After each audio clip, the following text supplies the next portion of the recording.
ओम शांति।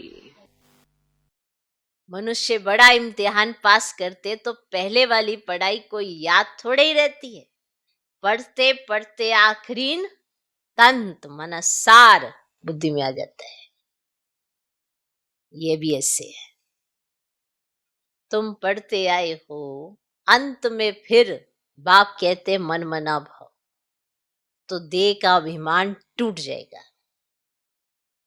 ये जो देह का अभिमान सिर चढ़ के बोलता है ना, ये अभी गया तो है नहीं, सिर पर चढ़ा हुआ है। इसीलिए मन मना भाव रह भी नहीं पाते। तो पढ़ते पढ़ते पढ़ते तंत आ जाएगा, बात समझ में आएगी। अभी बात समझ में नहीं आती है।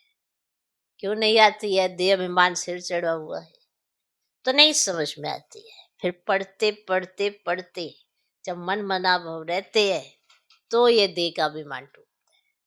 कोई सोचे मैं तो आज ही बन गया संपन्न और संपूर्ण, कल कोई नई बात आएगी फिर वही देह अभिमान, फिर आगे फिर कोई नई बात आएगी फिर वही देह अभिमान। पर जब मनुष्य को ये बात समझ में आएगी कि ये देह अभिमान मेरे सर पे चढ़ रहा है जो मुझे बात समझने नहीं दे रहा है,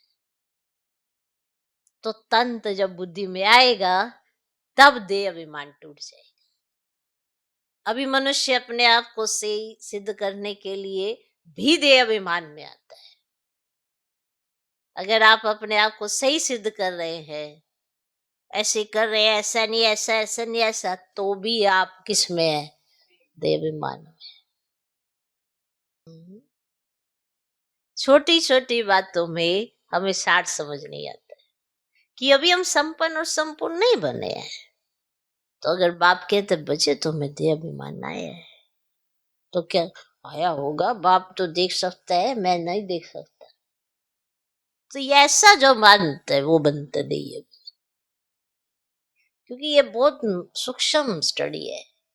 आपको तो लगेगा हम तो ब्राह्मण बन गए, देही अभिमानी हो गए। तो सोचो क्या इतनी याद मेरी रहती है जो घड़ी घड़ी मुझे देह अभिमान ना आए? इसीलिए बाबा ने बताया हम रोज पढ़ाई पढ़ते हैं, रोज परीक्षा आती है, रोज पेपर देने हैं, और जब लास्ट में तंत बुद्धि में आ जाएगा तो आधा कल्प तक देह अभिमान नहीं आएगा।